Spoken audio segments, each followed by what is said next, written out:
Shalom peuple de Dieu et surtout bino abonné à JDM TV, votre chaîne de lumière biso toyeli bino lisusu makambo ya sika. Kaka l'objectif moko ndenge ezalaka pour Christ atombwama. Espace témoignage, yango nde espace uniquement pour les témoignages, rien d'autre que les témoignages. Benga juste dans numéro affiché au bas de l'écran wanezomonana. Benga heure nyonso kobenga. Ngonga nyonso esika nyonso ozali tokoyamba yo tokoyoka posa na yo okonika toza na posa vraiment totombola bonzamba Christ et Jésus-Christ reste le seul vrai Dieu et chemin eza kaka ye okobe epai na papa. JDM TV apesi bino espace tango nyonso toza dispo mpona bino à travers espace oyo ya espace témoignage. Nazanga mon côté votre humble servante Tantine Massamba, mais na travers Kapena Papa Gilbert Azawana.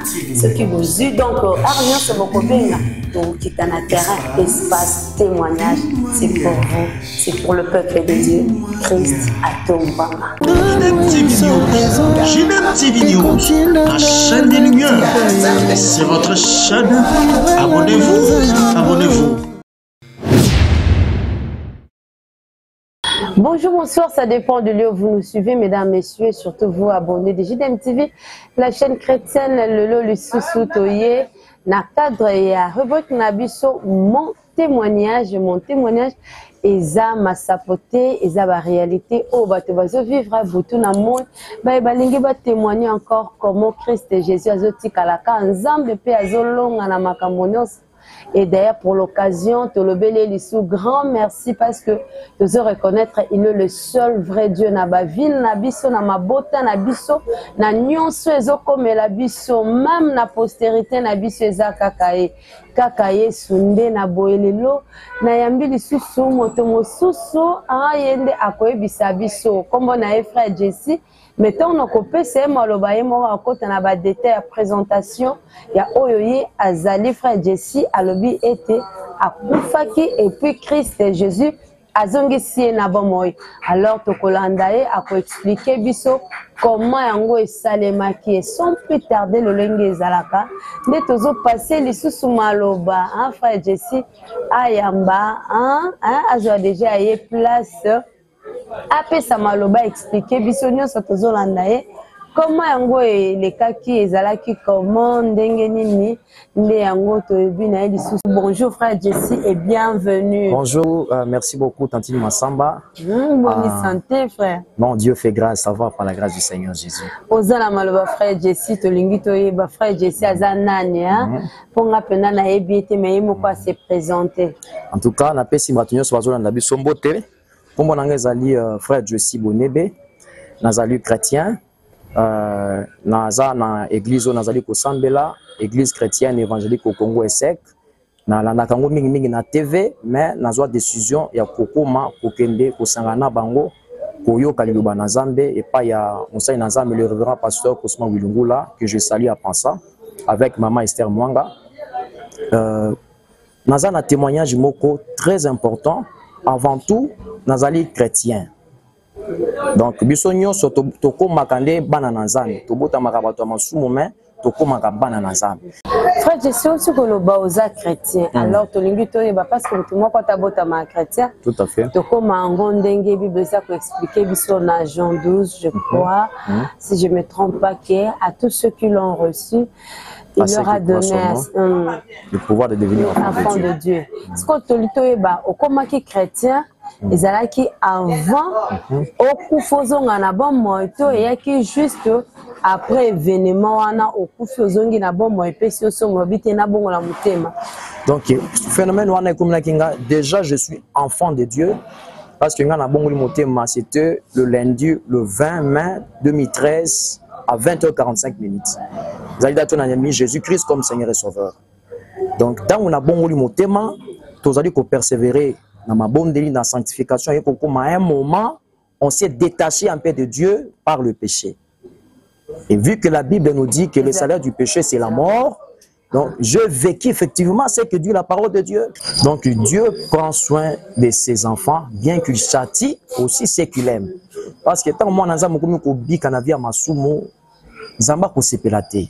tant que la tristesse ba que film kolanda yo na film où ils ont ba conséquences belé ba malade ya voire même la mort.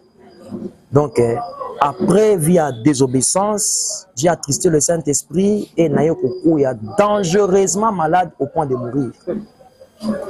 Et après tant on a quoi na maison ngai ba voisin ba ngai ba mo nazo sans makila ba meminga mbangu na hôpital. Parce que tant que docteur aye kotala nga moni ki nazo sans makila. Alobi iloko liboso ba ko tsana na échographie. Donc bazui appareil mo batinga na libumu ba ni ko consulter na kati ya libumba tala réellement ce qui makila la manai ko sans ce qui musu se tiga na kati ya libumba. Alors ba continuer échographie résultat bimi que non na kati ya libumu nga makila ezate. Alors voisin nanga mema kinga yebisi docteur que non, en tout cas docteur, mais quand on conseille l'examen il y a poison, peut-être quelque part ko lié lo mabe. Alors j'étais paniqué, j'avais vraiment la peur. Mais quelque part la manière qu'on ça la prière interne d'implorer la miséricorde de Dieu parce que j'avais déjà na mutu nanga que non, cette désobéissance entraîne toujours à donc oyebayi déjà que tu na communauté o eza fume le péché. Oui. Moi-même, je le savais. Après, la manière qu'on s'est au fond de mon cœur. Et bah, si on a un examen, il y a endoscopie. Donc, j'avais beaucoup souffert. Allez, pas ces aussi la douleur dans la salle docteur, endoscopie en élection. Endoscopie ezali batala eloko moko c'est que sinaïba on résultat pesa kinini après examen wana donc maladie peso mona na kaka te et bimi kaka toujours négatif mais pas ces hommes pas sina libumu douleur moko na tikala koloka douleur wana te alors ba yeko koti nga siko na salle d'op baba ni ko sala nga ba consultation et pas ba docteur mais ba yeko comprendre que dans qui siko na hernie tous les deux côtés na appendicite qui très développé même nga pe na yiba kité. Alors,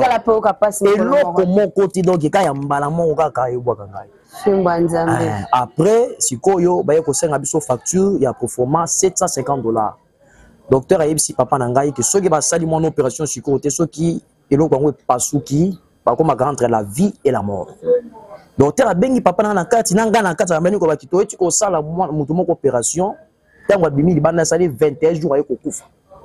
Ils ont dit mon docteur na présence nanga maladie au bangili docteur dit na moment où toko maka ko ebisa même maladie vérité aye ba déjà et là on y bangi ba ça jusqu'au dans autres et ko pesa nga sous ko ba mais quelque part j'étais en train de méditer la parole. Jésus a dit celui qui garde ma parole ne mourra jamais. J'étais fortifié par la parole du Seigneur Jésus.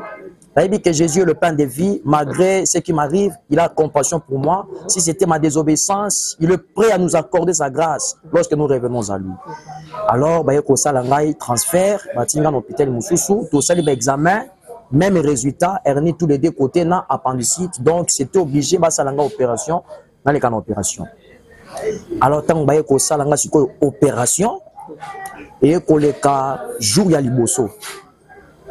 Jour ya mi balé, jour ya mi ça tout n'a pas 23 heures. En fait quand on fait sa témoignage ça me fait beaucoup pleurer dans mon cœur parce que dans on a scène wana comment beaucoup de gens sont dans l'ignorance parce qu'ils oublient même qu'il y a la mort un jour vous allez causer la banque. Et les gens ignorent que nous devons nous arranger de nous préparer à la rencontre de notre Dieu. Parce que après cette vie, il y a l'éternité aussi. Après cette vie, Tantine Massamba, je vous dis la vérité, il y a une vie qui commence après la mort, soit dans la gloire de Dieu, soit dans le feu de l'enfer. Jésus nous avait donné cette illustration dans le livre de Luc chapitre 16. Montabozui, na montabobola. Il y a une parabole, montabobola, il y a qui s'en met en koufi, ake, ange nazami, bazui, bamemi, nanke mon nazami. Maintenant, il y a besoin de koufi, ake, qu'on se retrouve dans le monde, il fait le zoo, c'est pour notre instruction, mes frères et sœurs. Alors, tant que vous avez une opération, 3 jours après, il y a 23 ans, directement, le Saint-Esprit m'a réveillé. Il y a 23 ans. Lève-toi. Il y a l'esprit des morts qui te réclame. Je vous dis, Tantine Massamba, Jésus a dit ça Simon, hein? Le diable te réclame pour te cribler comme le froment. Même le corps de Moïse a été réclamé par le diable. C'est-à-dire que le combat que nous avons est au niveau de la domination, autorité contre les puissances des mondes des ténèbres. Alors, le diable profite dans un moment où on a pour qu'il y ait moto na mokili soki oza na emoniseli ya miso na nzambe te okoleka mbeka okei. Quand l'esprit de Dieu m'a réveillé, na yesko kolamuka na mbeto hôpital, directement na senti ombre de la mort, puissance moko ya molili ya kosakana te, et j'ai commencé à prier. Ombre de la mort, on est arrangé, papa expliqué, c'est parce que nous vivons. La Bible dit, ombre de la mort, esprit des morts. La Bible nous parle, quand tu marches dans la vallée de l'ombre de la mort, vallée de l'ombre de la mort, ils allaient collecter ça, moment où il y a passe Yamadé. Maintenant, j'ai senti une puissance ténèbre, présence de mon père Yamadé dans la salle hôpital. Le Seigneur m'a réveillé par le Saint-Esprit. Alors, j'ai commencé directement à parler à langue. Parce que Jésus a dit, le signe qui attestera, parmi les signes qui attestera, j'ai commencé à prier à langue, à chasser cet esprit de mort. N'a pas d'opération, j'ai été menacé, je vous dis la vérité. Maintenant, ça j'ai commencé à prier, j'ai pris l'autorité. Il est écrit, résistez au diable et il fuira loin de vous. Avec les Écritures, j'ai pris l'autorité. Jésus a dit, na position à mbeti hôpital, n'a pas d'opération. J'étais face à l'adversité. Maintenant, c'est l'esprit de mort. Moi, le Seigneur m'a ouvert les yeux. Je vois l'esprit de mort. J'ai commencé à prier, à chasser cet esprit de mort. Et tant qu'on a eu un esprit de mort, et que les Kassuko, 2 jours après, Tantine Massamba, elle n'a pas 10 heures. On a vivre réellement cet esprit de mort. Alors, on a comprendre que les gens n'ont tout. Et belé le lobati bango na cercle bazoli la bango sikolo en réalité za na bango ta na bango te penza ya kukufa parce que za na ba esprit wana profita kana simali kama lolenge na lobi pona koya ko profiter ko longola moto soki oza na lisu ya nzambe te esili pona yo. Dieu protège ses enfants. La Bible dit l'ange de l'Éternel campe tout autour de ceux qui le craignent pour les arracher au danger. Mais qu'on vive cet esprit de mort. Alors Tokufaka, premièrement, nous sommes mis pour l'élé, nous sommes à côté la main, au tiki mokili. So que même dans l'hôpital, ça lui constant comment on a ce qui m'a commis des morts, mon élo quand bosso ba docteur ba rezoa, non nous sommes montés ça qui pour l'élé bazu yango, bakani yango. C'est-à-dire que mutouana abanda ki kotala, mais a koufi na position à kotala. C'est un peu contradictoire mais c'est la vérité.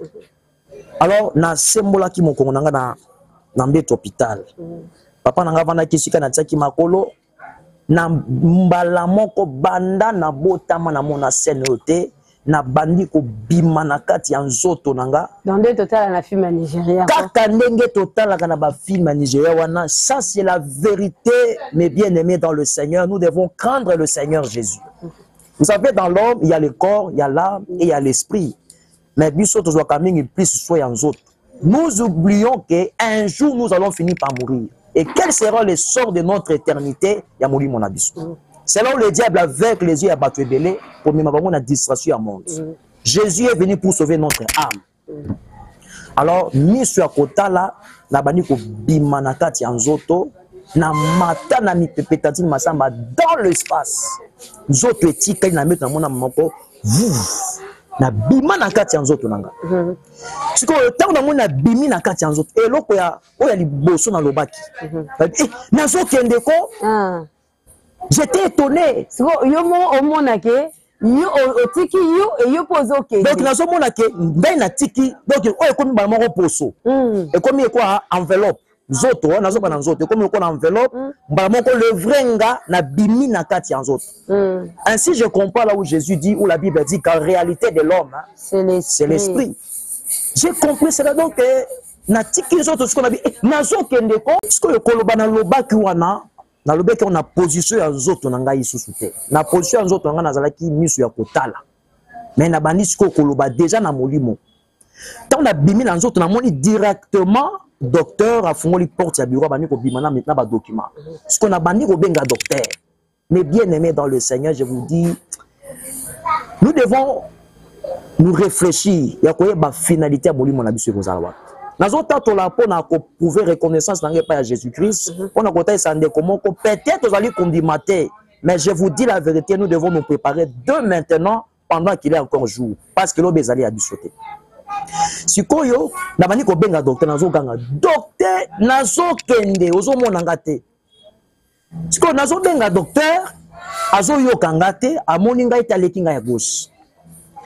Sikoyo nazo yeba te qu'est-ce qui se passe au juste na komi mibale.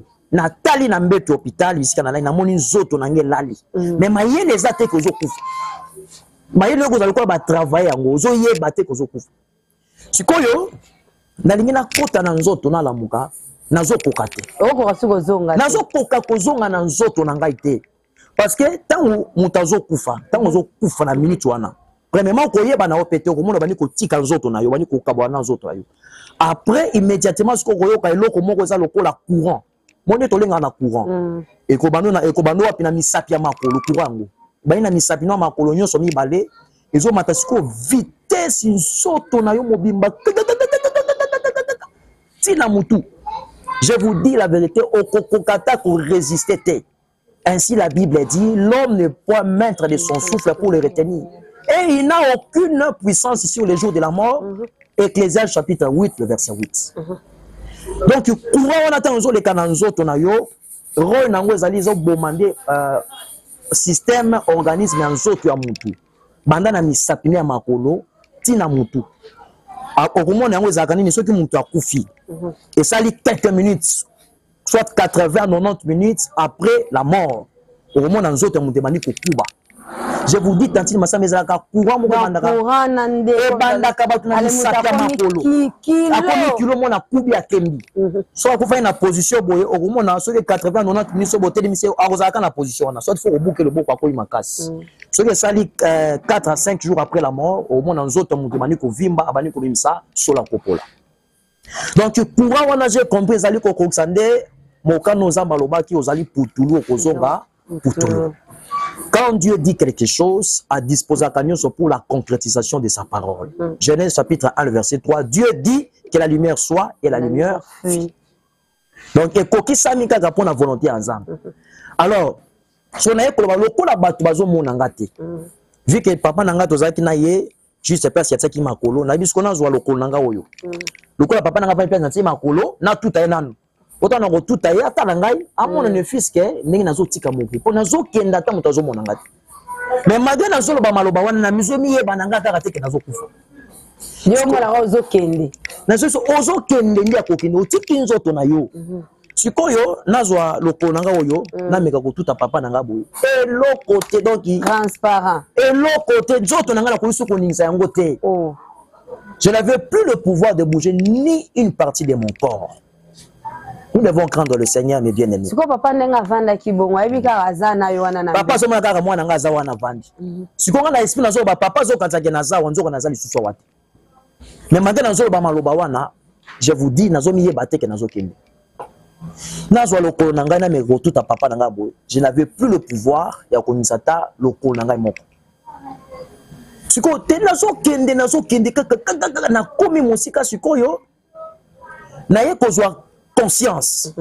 Parce que, à mon avis, Bible Binabiso, maudit soit celui qui se confie dans l'homme, qui prend la chair pour son appui. Pendant que Nazo Benga intervention à Batouamouki, à ce moment-là, j'étais en train de lutter face au jour de la mort. Personne ne m'écoutait, personne ne me voyait. Na bengi docteur, aucun secours. Na esko kobenga papa nanga garde malade azakiwana, aucun secours. Ce qu'on a conscience d'invoquer le seul nom qui m'a rendu la vie, c'est le nom de Jésus. N'a conscience, il y a que belle la combo à Jésus. N'a béni combo à Jésus d'abord pour la première fois. Nazo kende kaka. Nazo kozo nazo tonangate. Na tiki nzoto nangate. Kone obaneko banga tu bando sentir ninde gozo tika nzoto malgré effort nyonso. Oko gozo ngate. Malgré tous les efforts. En fait, on a les choses na position ya nzoto na yo teke on se sentit la peur. Toi tu es dans un état où oza komi yeba na sous teke ozo kufa. O tiki penza nzoto na yo, o moni penza nzoto no lali. Sikoyo tango na moni ke na bengi bato moki nazo bazo yo kanga lisusu te. Ba pona nga moki a pona nga esi na komi na suka. Siko conscience moko mayele moko yeko yanga mamoko d'invoquer le nom de Jésus. Na bela combat Jésus 2 fois. Pour la première fois, on a belle au nom de Jésus. nazo kende kaka. Maintenant, pour la deuxième fois, quand j'ai invoqué au nom de Jésus, je vous dis, mes bien-aimés, nous devons faire très attention à ces noms. C'est un nom puissant et redoutable. La Bible dit, quiconque invoquera le nom du Seigneur Jésus, il sera sauvé. J'ai vu la puissance du nom de Jésus. Na belle la combo à Jésus 2 fois. Jésus a joué esprit nanga. Là où j'étais, azunga zongi singa nanzoto, na zongi nanzoto nanga, alobi nanga ikende koloba na mokili que moi je suis la résurrection et je suis la vie. Et tant on a zongi siko nanzoto, aye kolakisa nga vision. Na moni vision moko, balakisa nga cortège présidentiel. Parce qu'on a cortège wana na mona ki bana ko ya tout droit. Place nga na télémi. De gauche à droite, na moni bato a tenue militaire en fil indien. Maintenant, au milieu du cortège, na moni bato a tenue ya Nations Unies. Parce qu'on a tout dit bango question. Est-ce que beaucoup kozonga na musala te pa na bino? Moto mo azali na kati ya cortège abinanga ki yazora bato na misala te fa tona no papa. C'était ça le terme qu'il avait utilisé tona no papa. Tanga ke kotuna papa aye kolobalanga ki bazio na musala. Alors ba meminga na kati ya cortège présidentiel. Tout comme kokina bango tout droit ba kotika ngai na arrêt à babus. La place aux aura transport. Dieu m'a dit ceci, va annoncer la parole. Va attester ce que tu as vu. En accord avec Marc chapitre 5, Jésus guérit un homme qui avait beaucoup de démons en lui. Quand vous dit que ça va annoncer comment le Seigneur a eu compassion de toi. Le but de Dieu, ce qui a salé locaux, c'est pour amener les âmes à se tourner vers lui. Même je témoigne pour la collecte sa reconnaissance n'arrive pas à Jésus. Ni t'étais Jésus, depuis avril 2024. Alors, quand Baïbsina va annoncer la parole de Dieu, symboliquement, il y a vision dans mon acquis cortège présidentiel. On a collé ça symbolique. Jésus a mis la parabole. On a ici les disciples et Pessameli Binobo comprendre le mystère du royaume. Symboliquement parlant, cortège présidentiel, on a mon acquis ça la présence de Dieu. Teni ya militaire, on a mon de gauche à droite, ils allaient coller ça mboka moko, un état. Teni ya Nations Unies, ils allaient représenter Bamboka et Belé. Alors, quand on a la cortège présidentiel, ils allaient appeler à la Moussala Nanzambe. Alors, cette parole de Dieu, on a à côté parce que je prêche la parole de Dieu presque ville mobilisée dans nos tambours. Et qu'on souka wate et qu'on kende dans tous les 4 coins de RDC jusqu'aux extrémités de la terre. Voilà pourquoi mes frères et sœurs, on a connu ça mutumoko, o yazana nous na fondimate que Jésus peut lui sauver. Je te dis la vérité, ouvre seulement ton cœur, mets ta foi en Jésus-Christ. Tu ne seras jamais déçu. Jamais déçu, Tati Massam. Voilà, c'est un peu ça. Ah, frère Jessie, au moins il est pendant la tikali kimi na tikeli autant oloba. Témoignage na eu ezope sa somo. Talaka kufa. Étant bantou tozaka na posa ko vivre longtemps peut vivre na vie moko eza heureuse. Au kufi ozongi. Eza facilité. Donc comme tout ça lobi nga pe nazana ndeko nanga bando sambela makasi depuis toyeba ndima nzambe abelaka maladie mo mukie makufa. Est-ce que nzamba za injuste te? Yekutu alobi ngo bia pengwa kina ime ndeko na biso kala ko pengwa te. Skondene abikisi ndeko na biso akufa pe ka ndenge oza ko expliquer tozomona ba image wana antango za l'hôpital ne papa za pembe na yo ba image pendant ko oza ko expliquer to landi na ndenge otie image wana o expliquer biso comment nzoto kabana kawi to bimana nzoto na biso. Alors pour ndeko wana olanda lobike amona kwa nzamba za injuste ko lobani. En tout cas pour na ça ndeko wana olanda biso, Dieu est toujours juste. Zamba zalaka juste. Omoni zamba zotala mission ya moto na moto. Amoni quelque part kati na ngai, j'ai les dons ya côté à Sangomala. Alors c'était pratiquement impossible dans le temps, avant le temps de Dieu, natika mokili. Parce que le diable et Satan ne peut pas nous poser ernaya kotika mokili. Ozomona. Pe matoza nango ezali en Nzambe. Ceux qui zamba décidé na tana na koki. Na koki que jamais kokendete na tango ya bato mokili. Vu que c'était aussi menace à esprit de mort. Ozomona. Dieu reste toujours juste parce que la coupe cet exemple moko au moment où Jésus a botami. Ba match ba mona qui étoile na ye. Même le diable a mon étoile, il y a Jésus. A continué à penser à Hérode, à qui n'est qu'au boma, bana nyonso ya désentinacé dans la tentative de tenter de tuer le Seigneur Jésus qui était le cadeau que Dieu nous avait donné. Donc le diable combat ceux qui ont l'étoile du Seigneur pour ne point apporter la vie aux autres. Malgré on est combattu, mais la victoire nous appartient, rassuré en Jésus-Christ. Amen. On te combattra, mais pourquoi? Parce que Jésus demeure en nous. Voilà pourquoi le Seigneur a mon akike.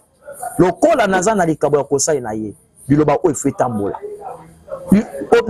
Clairement que c'est pour servir l'Éternel, proclamer la parole du Seigneur Jésus et attester au monde réellement la promesse de la vie nous a été donnée en Jésus-Christ, en accord avec 2 Timothée chapitre 1, le verset 1. Donc je dois témoigner Jésus parce que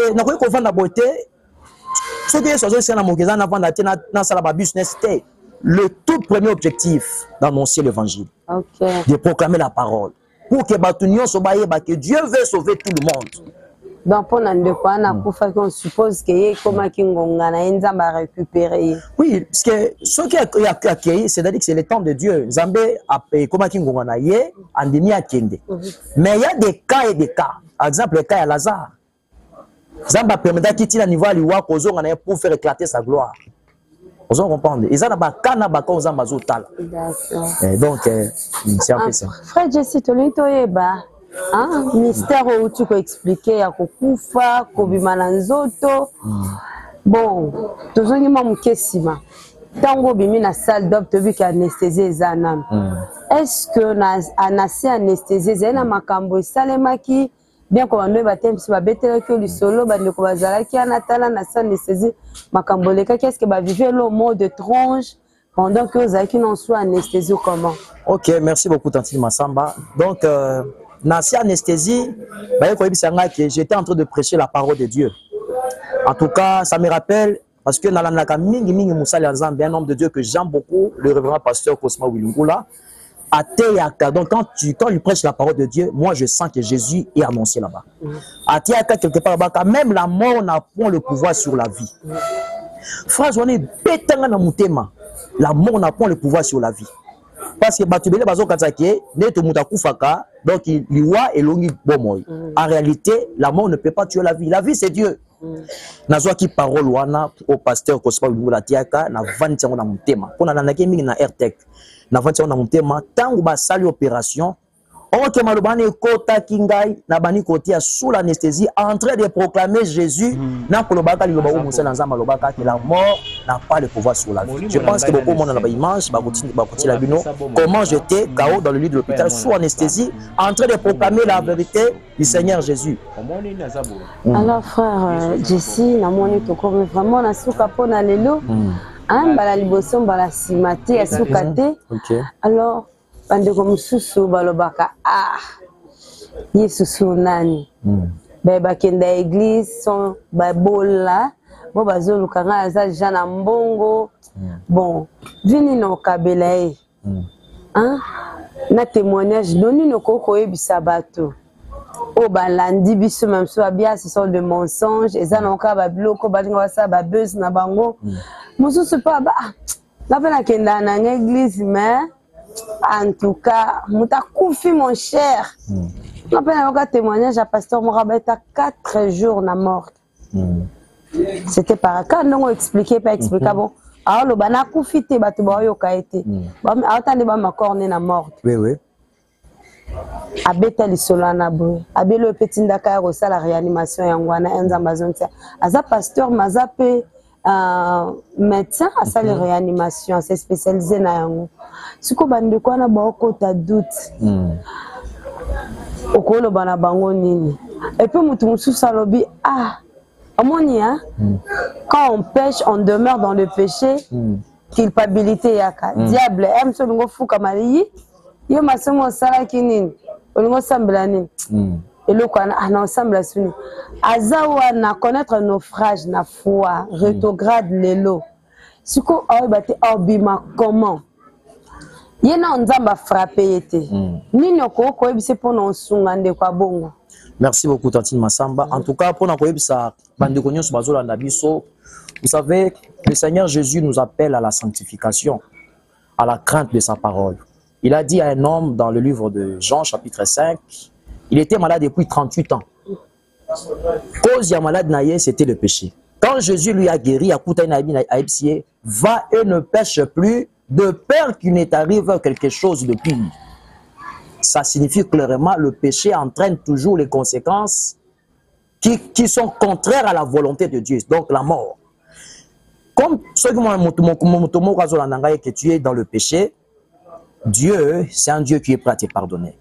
Jésus, c'est un Dieu d'amour. Quand tu reconnais tes péchés, en accord avec Apocalypse chapitre 2, le verset 5, si ma mémoire est bonne, la Bible dit, souviens-toi d'où tu es tombé et répands-toi.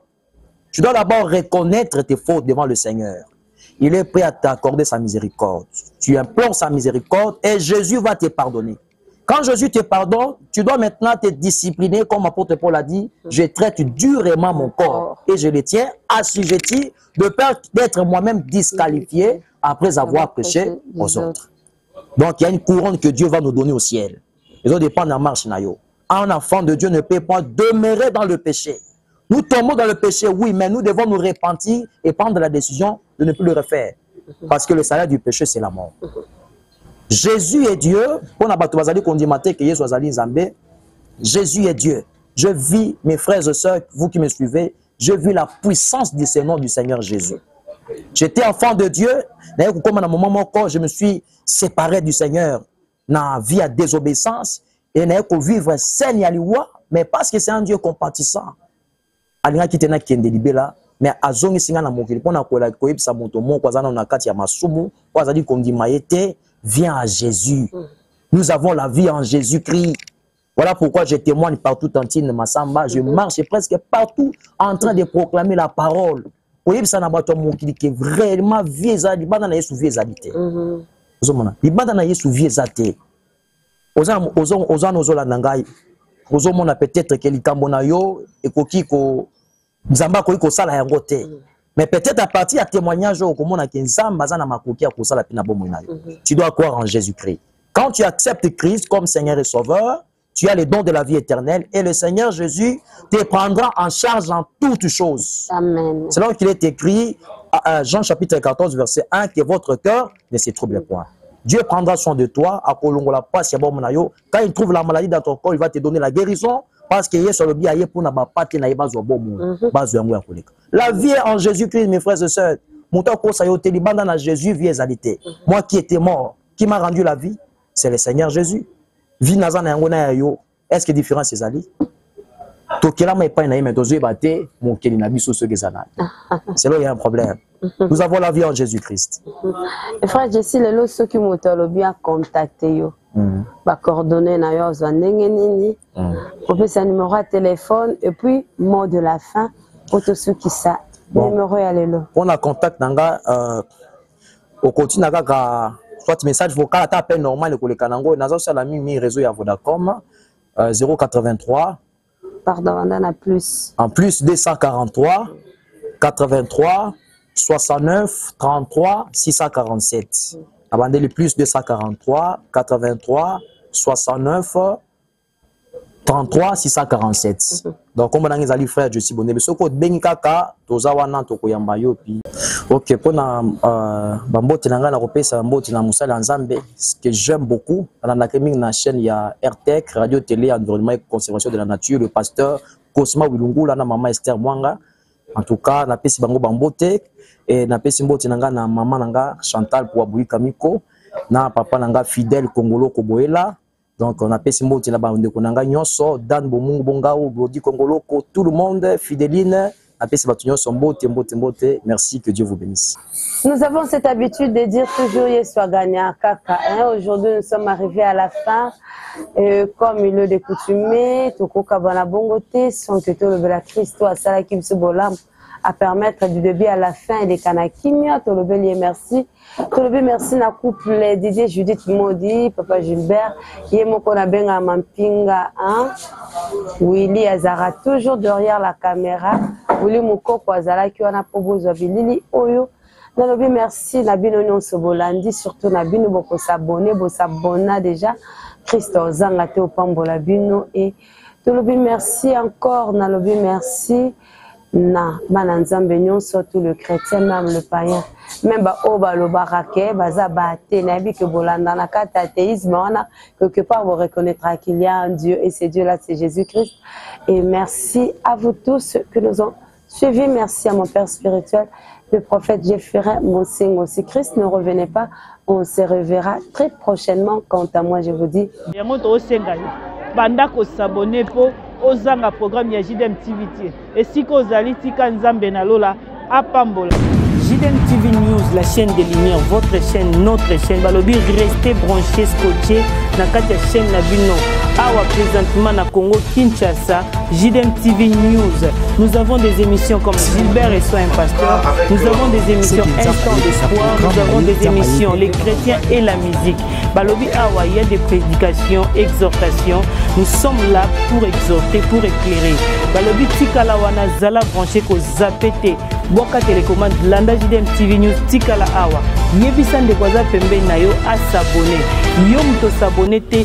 Abonne-toi massivement et nous sommes la chaîne chrétienne, la chaîne des lumières. Restez là, abonnez-vous massivement et vous ne serez pas déçus. Francine Chala sur JDM TV News officiel. Fidèles téléspectateurs de JDM TV News, abonnez-vous massivement sur votre chaîne et vous ne serez jamais déçus. Car la Bible dit, les ténèbres ne régneront pas toujours sur la lumière. Et JDM TV, c'est un canal pour apporter de la lumière et pour l'édification du corps du Christ. Donc abonnez-vous massivement, appelle ton voisin, ta voisine et abonne-toi car ici il y a de meilleures choses à venir. Et bien sûr nous recevons pour vous des pasteurs, des serviteurs de Dieu et nous recevons aussi de chantres. Et dans JDM TV News, vous avez de la lumière sur toute l'actualité chrétienne. Restez scotchés, restez branchés sur votre chaîne, mais surtout, ne manquez pas d'inviter vos amis et à s'abonner sur JDM TV News, la chaîne de la lumière.